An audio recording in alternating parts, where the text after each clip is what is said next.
estamos de vuelta y vamos a seguir analizando cuál va a ser el impacto internacional de la elección de Donald Trump como presidente de los Estados Unidos y específicamente en América Latina. Ya hemos hablado de la situación de México, de Argentina y ahora nos toca hablar de Cuba, una situación particularmente cercana porque las relaciones entre ambos países han sido bastante accidentadas y han cambiado más o menos de acuerdo a quién ha estado en la presidencia de los Estados Unidos. Por otro lado, más allá de la personalidad de Donald Trump y la imagen y política que tenga él, importante también destacar la designación de Marco Rubio como secretario de Estado de los Estados Unidos. Es la primera persona de ascendencia hispana que ocupa este rol y además es hijo de inmigrantes cubanos, con lo cual seguramente tendrá una postura bastante interesante que además ha generado una reacción de bastante esperanza, no solo en la oposición en Cuba, sino también en otros países como en Venezuela. Para hablar sobre este tema nos acompaña Pedro Rodríguez, que es director para la Fundación de Derechos Humanos en Cuba. Bienvenido, Pedro. Buenas tardes. Quería comenzar preguntándote, ¿cuál es la situación actual que hay en las relaciones entre Estados Unidos y Cuba? La relación actual es pésima. Aun cuando el gobierno de Biden ha sido eh, muy condescendiente tratando de apaciguar las cosas, el gobierno de Cuba sigue realizando actos de violencia, de golpes, de cárcel, ante cualquier vestigio de protesta. Por lo tanto, no veo nada nuevo en la relación. Tampoco el gobierno cubano ha querido admitir que los problemas económicos que tienen no se deben al bloqueo, sino al bloqueo interno que ellos tienen allá. Básicamente esa es la situación. Seguimos igual. Bueno, y la política de Joe Biden en general y de su administración con respecto a América Latina ha tenido varias fallas. Yo creo que dos casos bastante especiales son precisamente Cuba y Venezuela, pero quería preguntarle ahora con este cambio de gobierno sobre Donald Trump, ¿cuál cree que van a ser las relaciones o el acercamiento de este nuevo gobierno hacia las relaciones con Cuba? Bueno, no creo que vayan a ser muy buenas. Número uno, el secretario de Estado, Marco Rubio, es una persona que ha sufrido en carne propia todo este problema de Cuba, pero conoce muy bien cómo Cuba se ha portado a través de los últimos 65 años. Por otro lado, Marco fue también concejal desde que era muy joven, fue representante estatal y tuvo una gran enlace con los países de Latinoamérica y conoce muy bien a los países de Latinoamérica.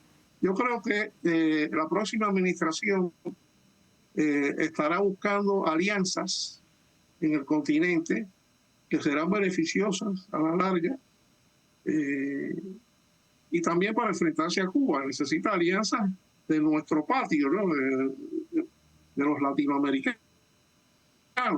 Así que eso yo creo que va a tener un buen resultado a la larga.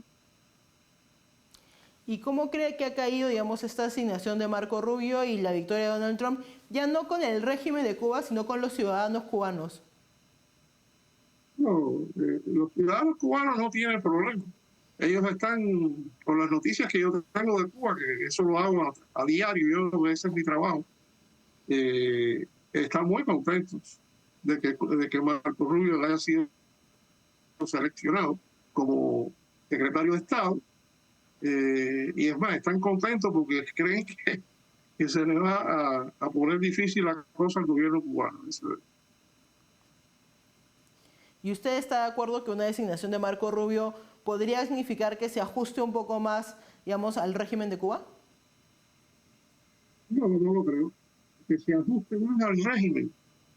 No, yo creo que el régimen va a tener un problema serio porque se le están agotando los recursos. Ya ellos no tienen, es un gobierno incapaz, una crisis económica gigantesca, una corrupción política. Ya que ellos no aguantan mucho más. Y eso está en manos del pueblo cubano, no en el diferendo de Estados Unidos y Cuba, sino el diferendo entre Cuba y la población de Cuba. Ahí es donde está la cosa. Perfecto, que yo quería preguntarle ya vinculado a las relaciones de Estados Unidos y a los resultados electorales, porque un dato que ha sorprendido a varios analistas es ver la cantidad del voto latino a favor de Donald Trump, especialmente en lugares como Florida, donde hay una población cubana tan amplia. ¿Por qué crees que tantas personas que han escapado de Cuba hacia Estados Unidos han terminado votando por el candidato republicano? Porque precisamente ellos comprenden de que Trump es una persona que está totalmente en contra de un sistema socialista y ven una esperanza en eso. Pero claro, el que llegó hace un año, dos, tres, no puede votar aquí todavía, tiene que ser ciudadano primero. Pero, por ejemplo, la Florida es curioso, el condado Miami-Dade, que ahí donde vivimos nosotros, votó republicano completamente. Eso hacía años que no pasaba. Los indios americanos, los indígenas, las tribus Navajo, Sioux, Cheyenne, Apache, todo el mundo votó por mayoría a Trump. A Trump y a los representantes y senadores. Es curiosísimo, ¿no? Ha sido un movimiento que ha demostrado de que el pueblo americano no quiere continuar con esas doctrinas socialistas y estúpidas que están arruinando el país. Correcto, y me gustaría hablar un poco sobre el tema de los derechos humanos en Cuba, que entiendo es un tema en el que usted trabaja bastante, porque, digamos, la situación en la región parece tener todos los ojos puestos en lo que viene ocurriendo en Venezuela, pero Cuba viene sufriendo esta situación desde hace ya varias décadas. Si nos pudiera hablar un poco sobre cuál es la situación que vive en estos momentos Cuba con respecto a los derechos humanos. Bueno, eso sí, de mal en peor. Por ejemplo, Cuba ha sufrido en los últimos meses apagones de fallas eléctricas por falta de combustible o por reparaciones a las plantas que llevan 60 años ahí y nunca las reparan. Ellos creen que eso dura toda la vida ahí sin hacerle nada. Luego tienes los dos huracanes, que ha sido horrible. Han habido más de 12.000 viviendas destruidas o semi-destruidas. El gobierno no tiene con qué arreglar eso. Inclusive ahora le están vendiendo el cemento, las tejas, etcétera, a la gente. En lugar de donársela, se la están vendiendo. Y ellos viven de eso, de la donación y la solidaridad.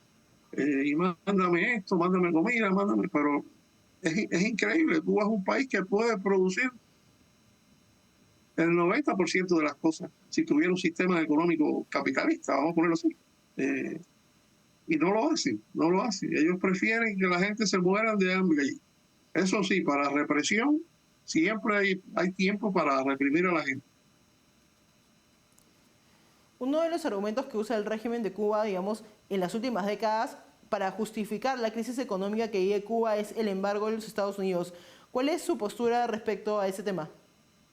No, eso es totalmente falso. El embargo, si estudias la historia, el embargo fue por las confiscaciones que hicieron a todas las empresas americanas sin compensación. Y entonces el gobierno americano dijo, bueno, pues no te vamos a hacer negocio contigo y ya. Pero Cuba puede hacer negocio con cualquier parte del mundo. Lo que pasa es que el sistema controlado, fiscalizado, no permite desarrollo.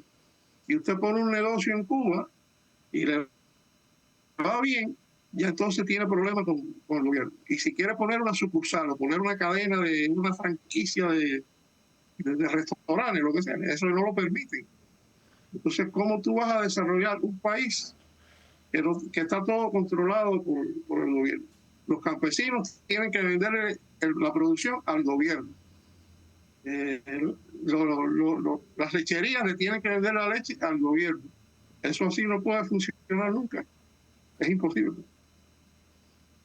Correcto, y tal vez una de las razones por las cuales se puede explicar en gran medida el voto latino y especialmente cubano en Estados Unidos de Donald Trump es precisamente la campaña del Partido Demócrata de Kamala Harris a favor de medidas socialistas como por ejemplo el control de precios, que creo que es un tema que nos va a dar para discutir largo. Muchas gracias por acompañarnos, don Pedro. No, un placer, gracias. Muchas gracias por acompañarnos. Vamos a una pausa y volvemos.